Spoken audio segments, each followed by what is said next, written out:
नमस्ते dear friends and welcome to civil services dream. और इस वीडियो में हम लोग देखने वाले हैं भारतीय राज्य व्यवस्था यानी कि इंडियन पॉलिटी के यूपीएससी में पिछले वर्षों में पूछे गए क्वेश्चंस को। ठीक है जी, तो चलिए स्टार्ट किया जाए। आज का पहला क्वेश्चन है, भारत के संविधान में निम्नलिखित में से क्या कथित है। ठीक है, तो दो कथन दिए गए हैं और हम लोगों को ये बताना है कि इन दोनों ही कथनों में से कौन से कथन सही हैं। ठीक है, तो कथन यह है कि राष्ट्रपति संसद के किसी भी सदन का सदस्य नहीं होगा। दूसरा है, संसद राष्ट्रपति और दोनों सदनों से मिलकर बनेगी। ठीक है, तो इनमें से कौन कौन से कथन सही है ये पूछा गया है। देखिए, पहला जो स्टेटमेंट है कि राष्ट्रपति संसद के किसी भी सदन का सदस्य नहीं होगा, ये बात सही है। ठीक है, दूसरा कथन है कि संसद राष्ट्रपति और दोनों सदनों से मिलकर बनेगी। ठीक है, ये बात भी सही है। ठीक है, तो दोनों ही कथन यहाँ पर करेक्ट है, बी इसका सही उत्तर है। तो राष्ट्रपति क्या होता है, वो संसद के किसी भी सदन का सदस्य नहीं होता है। ठीक है, किसी भी सदन का, ना ही लोकसभा का सदस्य होता है या फिर ना ही राज्यसभा का सदस्य होता है, लेकिन राष्ट्रपति जो है वो संसद का अभिन्न अंग जरूर होता है। ठीक है, तो अभिन्न अंग क्यों होता है? अभिन्न अंग इसलिए कहा जाता है क्योंकि दोनों ही सदनों से पास किया गया कोई भी बिल या कोई भी विधेयक, जिसको कैसे हिंदी में कह सकते हो, वो तब तक कानून नहीं बन पाता जब तक कि राष्ट्रपति उसको अनुमोदन नहीं प्रदान कर देते, मतलब अपना समर्थन नहीं देते, उस पर सिग्नेचर नहीं करेंगे। ठीक है, तो और संसद मिलकर बनती है राज्यसभा, लोकसभा और राष्ट्रपति को मिलाकर। ठीक है, तो ये बात आपको याद रखनी है। ये बहुत आसान क्वेश्चन था। अगला क्वेश्चन है कि भारतीय संविधान मान्यता देता है, तो किसको मान्यता देता है? केवल धार्मिक अल्पसंख्यकों को, केवल भाषाई अल्पसंख्यकों को, या फिर धार्मिक और भाषाई अल्पसंख्यकों को, या फिर धार्मिक, भाषाई और निर्जातीय अल्पसंख्यकों को। तो किस प्रकार के अल्पसंख्यकों को भारतीय संविधान मान्यता प्रदान करता है? तो इसका करेक्ट आंसर है सी, धार्मिक और भाषाई अल्पसंख्यकों को। और ये बात कहाँ पर दी गई है? आर्टिकल 29 एंड आर्टिकल 30 में। ठीक है, धार्मिक अल्पसंख्यक और भाषाई अल्पसंख्यकों को। ठीक है जी, हालांकि अल्पसंख्यक शब्द की परिभाषा नहीं दी गई। ठीक है, ये आप याद रखना, ये भी पूछ लिया जाता है। अगला क्वेश्चन है कि निम्नलिखित कथनों में से कौन सा एक भारत के संविधान की चौथी अनुसूची को सही सही वर्णित करता है? तो 12 अनुसूचियां हैं और ये सभी इंपॉर्टेंट हैं, क्वेश्चन जरूर पूछा जाता है इनसे। तो जितने कॉन्स्टिट्यूशनल अमेंडमेंट हैं उससे क्वेश्चन पूछा जाता है, अनुसूचियों से क्वेश्चन पूछा जाता है, अनुच्छेदों से क्वेश्चन पूछे जाते हैं, तो ये सब अच्छे से तैयार कर लीजिएगा। तो चौथी अनुसूची को सही सही वर्णित करता है। यहाँ पर क्या हो सकता है? इसमें संघ और राज्यों की भी शक्तियों का वितरण सूचीबद्ध है, या फिर इसमें संविधान में सूचीबद्ध भाषाएं हैं, या फिर इसमें जनजाति क्षेत्रों के प्रशासन के संबंध में प्रावधान है। ठीक है, या फिर इसमें राज्यसभा के स्थानों का आवंटन है। तो कौन सा करेक्ट होगा चौथी अनुसूची के संदर्भ में? देखो, भाषाएं तो 8वीं अनुसूची में दिया गया, तो ये तो होगा नहीं। ठीक है, ये सब तो पता ही होगा। इसका करेक्ट आंसर है, इसमें राज्यसभा के स्थानों का आवंटन है, मतलब किस राज्य में कितनी सीटें दी गई हैं राज्यसभा में। ठीक है, तो ये चौथी अनुसूची में दिया गया है। अगला क्वेश्चन है, राज्य के नीति निदेशक सिद्धांतों को भारतीय संविधान में शामिल किए जाने का उद्देश्य है। तो क्या उद्देश्य है, क्यों राज्य के नीति निदेशक तत्व शामिल किए गए हैं? ठीक है, तो ये सारे चीज़ जो कि मैंने आपको शुरुआत में बताया था, इसको आप नोट करते चलिए। जैसे राज्य के नीति निदेशक सिद्धांत है, तो इससे क्वेश्चन पूछा ही जाना है, कई बार पूछा जा चुका है। ठीक है, इंपॉर्टेंट चैप्टर है, कहने का मतलब अच्छे से तैयार कर लीजिएगा। तो क्या उद्देश्य है राज्य के नीति निर्देशक सिद्धांतों को संविधान में शामिल किए जाने का?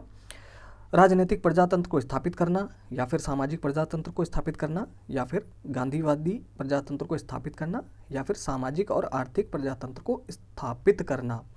तो क्या उद्देश्य है? और इसका करेक्ट आंसर है, सामाजिक और आर्थिक प्रजातंत्र को स्थापित करने के लिए राज्य के नीति निर्देशक सिद्धांतों को भारतीय संविधान में शामिल किया गया है। ठीक है जी, तो यही इसका उद्देश्य है। अगला क्वेश्चन है, निम्नलिखित कथनों पर विचार कीजिए।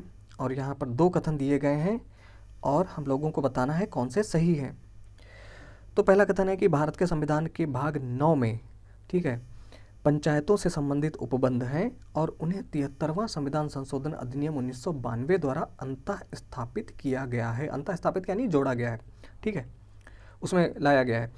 अगला है कथन कि भारत के संविधान के भाग 9A में नगर पालिकाओं से संबंधित उपबंध हैं तथा अनुच्छेद 243 क्यू के अनुसार प्रत्येक राज्य के लिए दो प्रकार की नगर पालिकाएं हो सकती हैं, नगर पालिका परिषद और नगर निगम। तो कौन कौन से इसमें सही हैं? देखिए जी, जो पहला स्टेटमेंट है कि भारत के संविधान के भाग 9 में पंचायतों से संबंधित उपबंध है, ये बात सही है, और उन्हें 73वें संविधान संशोधन 1992 द्वारा अंतः स्थापित किया गया है, ये स्टेटमेंट बिल्कुल करेक्ट है पहला वाला। दूसरा वाला है कि इसमें लिखा हुआ है कि भाग 9A में नगर पालिकाओं से संबंधित उपबंध है, यहाँ तक तो सही है, तथा अनुच्छेद 243 क्यू के अनुसार प्रत्येक राज्य के लिए दो प्रकार की नगर पालिकाएं, यहाँ से स्टेटमेंट गलत हो जाता है। ये दो प्रकार की नहीं बल्कि 3 प्रकार की नगर पालिकाएं हो सकती हैं। तो 3 प्रकार की नगर पालिकाएं कौन कौन सी?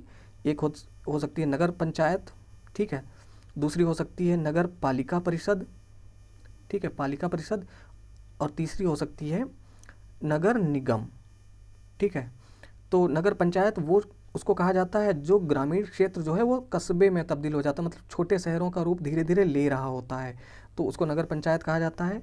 नगर पालिका जो एक छोटा शहर बन जाता है उसको नगर पालिका कहा जाता है, और एक बड़े शहर को या महानगर को नगर निगम का दर्जा दे दिया जाता है, ठीक है। तो 3 प्रकार की नगर पालिकाओं का उपबंध किया गया, ना कि 2 प्रकार का। तो दूसरा वाला स्टेटमेंट गलत हो जाता है, केवल पहला वाला सही है, और इसका करेक्ट आंसर है ए, ठीक है जी। तो ये तैयार जरूर कर लेना, पंचायती राज वाला जो चैप्टर है बहुत इंपॉर्टेंट है, नगर पालिकाओं वाला बहुत इंपॉर्टेंट है। अगला क्वेश्चन है, निम्नलिखित में से कौन सा या कौन से राज्य के नीति निर्देशक तत्वों में शामिल हैं? तो 2 कथन यहाँ पे दिए गए हैं। मानव के दुर्व्यापार और बालात श्रम का प्रतिषेध, ठीक है। दूसरा है मादक पेयों और स्वास्थ्य के लिए हानिकारक औषधीय प्रयोजनों से भिन्न उपभोग का प्रतिषेध, ठीक है। तो पहला वाला स्टेटमेंट जैसे ही आपने देखा होगा तो एक बात आपको याद आई होगी कि ये तो मूल अधिकारों में दिया गया है, ठीक है। यहाँ पर बात की गई नीति निर्देशक तत्वों के बारे में, तो पहला तो होगा नहीं क्योंकि ये मूल अधिकारों से संबंधित है। दूसरा वाला जो है वो सही है एकदम, तो यहाँ पर बी जो होगा वो करेक्ट आंसर होगा। अगला क्वेश्चन है, भारतीय संविधान के अंतर्गत निम्नलिखित में से कौन सा मूल कर्तव्य नहीं है? तो मूल कर्तव्यों के विषय में क्वेश्चन पूछा गया, इंपॉर्टेंट टॉपिक है, पढ़ लेना आप, ठीक है। तो कौन सा मूल कर्तव्य नहीं है? लोक चुनाव में मतदान करना, या फिर वैज्ञानिक प्रवृत्ति को विकसित करना, या फिर सार्वजनिक संपत्ति की सुरक्षा करना, या फिर संविधान के प्रति निष्ठावान रहना और उसके आदर्शों का सम्मान करना। ये बहुत आसान क्वेश्चन है। देखो ये तो मूल कर्तव्यों में पढ़ा ही होगा आपने कि वैज्ञानिक प्रवृत्ति विकसित करनी है, ठीक है, सार्वजनिक संपत्ति की सुरक्षा भी करनी है, संविधान के प्रति निष्ठावान रहना है और उसके आदर्शों का सम्मान करना है, ठीक है। ये सब तो मूल कर्तव्यों में दिया गया है, लेकिन लोक चुनाव में मतदान करना ये मूल कर्तव्यों में नहीं है, क्योंकि आप लिखा हुआ है कि कौन सा मूल कर्तव्यों में नहीं है। तो लोक चुनाव में मतदान करना ये कोई कर्तव्य नहीं है, मूल कर्तव्यों में नहीं दिया गया, ठीक है। तो ये इसका करेक्ट आंसर होगा। अगला क्वेश्चन है, भारतीय संविधान के निम्नलिखित में से कौन से प्रावधान शिक्षा पर प्रभाव डालते हैं? तो यहाँ 5 दिए गए हैं और बताना है कि कौन से प्रावधान या प्रोविजंस शिक्षा पर प्रभाव डालते हैं। तो राज्य की नीति के निर्देशक तत्व, ग्रामीण और शहरी स्थानीय निकाय, 5वीं अनुसूची, 6ठी अनुसूची और 7वीं अनुसूची, ठीक है। तो बताने हैं कौन कौन से जो है वो शिक्षा पर प्रभाव डालते हैं। तो यहाँ पर नीति निर्देशक तत्व भी प्रभाव डालते हैं, ये प्रत्यक्ष या अप्रत्यक्ष रूप से ये सारे ही प्रावधान किसी न किसी रूप से शिक्षा पर प्रभाव डालते हैं। तो नीति निर्देशक तत्व होंगे ही, ठीक है। ग्रामीण और शहरी स्थानीय निकाय भी डालते हैं, 5वीं अनुसूची भी डालती है, 6ठी अनुसूची, 7वीं अनुसूची, ये सारे ही स्टेटमेंट यहाँ पर सही हैं इसके संबंध में, ठीक है। इसका करेक्ट आंसर है डी। अगला है, भारतीय संविधान के अनुसार भारत के राष्ट्रपति का यह कर्तव्य है, ठीक है, कि वे निम्नलिखित में से किसको या किनको संसद के पटल पर रखवाएं? तो संघ वित्त आयोग की सिफारिशों को, लोक लेखा समिति के प्रतिवेदन को, नियंत्रक महालेखा परीक्षक के प्रतिवेदन को, राष्ट्रीय अनुसूचित जाति आयोग के प्रतिवेदन को। तो किनको किनको जो है वो राष्ट्रपति का यह कर्तव्य है कि वो संसद के पटल पर रखवाएं, ठीक है। तो संघ वित्त आयोग चूँकि एक कॉन्स्टिट्यूशनल बॉडी है और इसकी जो रिपोर्ट होती है इसकी सिफारिशों को संसद के पटल पर रखवाता है राष्ट्रपति, ये बात करेक्ट है। दूसरा वाला गलत है, ठीक है। लोक लेखा समिति को छोड़कर यहाँ पर बाकी सारे ही करेक्ट हैं, ठीक है, क्योंकि ये सभी कॉन्स्टिट्यूशनल बॉडी हैं और इनके प्रतिवेदन शब्द का मतलब होता है रिपोर्ट्स, ठीक है। इसको लिख लिया करो, अगर आपकी हिंदी उतनी अच्छी नहीं है तो कुछ कठिन शब्द हुआ करें उनको आप लिख लिया करो, अगर कहीं पर आपको मिल जाया करे। जैसे प्रतिवेदन का मतलब होता है रिपोर्ट, ठीक है। तो संघ वित्त आयोग की सिफारिशों को रखवाता है, नियंत्रक महालेखा परीक्षक के प्रतिवेदन यानी उसकी रिपोर्ट को रखवाता है, और राष्ट्रीय अनुसूचित जाति आयोग के प्रतिवेदन को यानी उस रिपोर्ट को भी रखवाता है संसद के पटल पर। यह राष्ट्रपति का कर्तव्य है, ठीक है जी। तो यहाँ पर इसका करेक्ट आंसर हो जाएगा सी वाला। लास्ट क्वेश्चन है, भारत के संविधान में कल्याणकारी राज्य का आदर्श किसमें प्रतिस्थापित है? ठीक है, बहुत आसान क्वेश्चन है। कल्याणकारी राज्य का आदर्श जो है वो राज्य की नीति के निर्देशक तत्वों में प्रतिस्थापित है, ठीक है। तो दोस्तों ये 10 क्वेश्चन थे, कैसे रहे हमें ज़रूर बताइए कमेंट सेक्शन में, और जल्दी मिलते हैं अगले वीडियो में। तब तक के लिए नमस्कार, जय हिंद।